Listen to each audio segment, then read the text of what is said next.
नमस्कार। आप सबका हमारे चैनल में स्वागत है। आज की कहानी है जॉइंट फैमिली। मीना और रीना दोनों जेठानी और देवरानी हैं। दोनों की शादी के बीच 2-3 साल का ही अंतर है। दोनों की इसलिए भी अच्छी बनती है और दोनों के बीच बहनों से बढ़कर प्रेम है। दोनों ही एक दूसरे पर जान लुटाती है। इनकी सास इसी बात का घमंड भी करती है। आज के ज़माने में मेरा भी संयुक्त हंसता हुआ परिवार है। मीना का पति गौरव कम पढ़ा लिखा है। वो फैक्ट्री में काम करता है। अनुभव की वजह से उसकी मासिक वेतन में हमेशा बढ़ोतरी होती रहती है। वहीं रीना का पति सुरेश एक छोटी सी फैक्ट्री में काम करता है।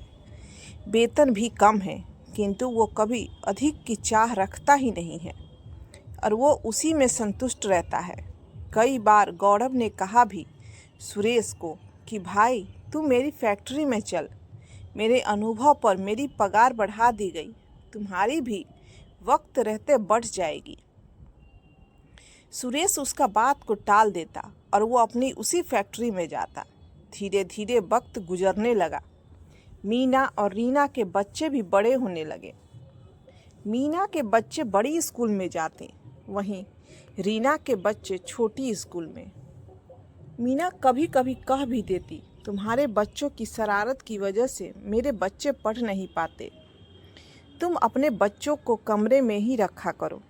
वक्त के साथ सब कुछ बदल जाता है।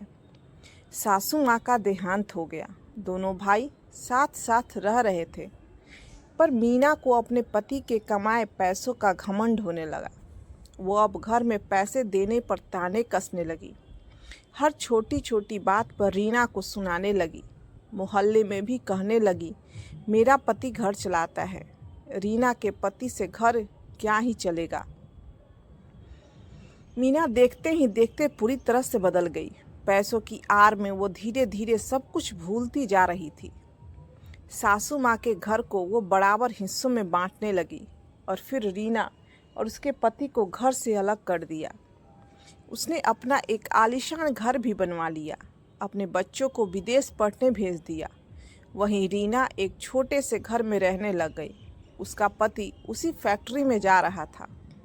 रीना ने भी दिन दुगुनी रात चौगुनी कर पैसा कमाना शुरू किया। जितने भी पैसे वो दोनों मिलकर कमाते, उन पैसों से वे अपने बच्चों को पढ़ाते। उसके बच्चों में बहुत अच्छी समझ थी। वे अक्सर किसी बात की जिद नहीं करते अथवा संस्कारों से पूर्ण रूप से भरे उसके बच्चे बहुत साधारण जीवन जीते थे। धीरे धीरे बात बढ़ने लगी।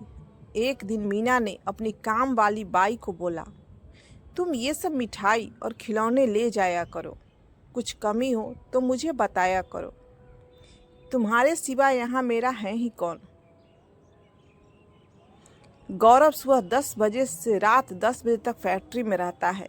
एक तुम ही तो हो, वरना इस आलीशान घर में मेरा रहने का भी मन नहीं हो।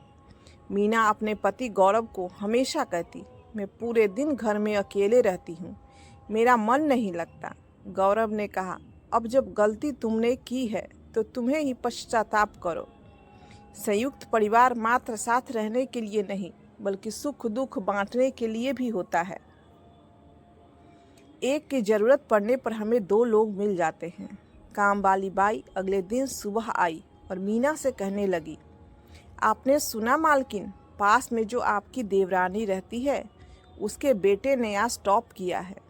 दोनों बेटे बेटी उनके पढ़ने में होशियार हैं, संस्कारों से भरे बेहद अच्छे हैं। मीना को ये सुन खुशी हुई, पर वो अब जताए भी तो कैसे। मीना ने अपने लड़के को फ़ोन किया तो उसने कहा, मैं शादी कर रहा हूँ अगले महीने।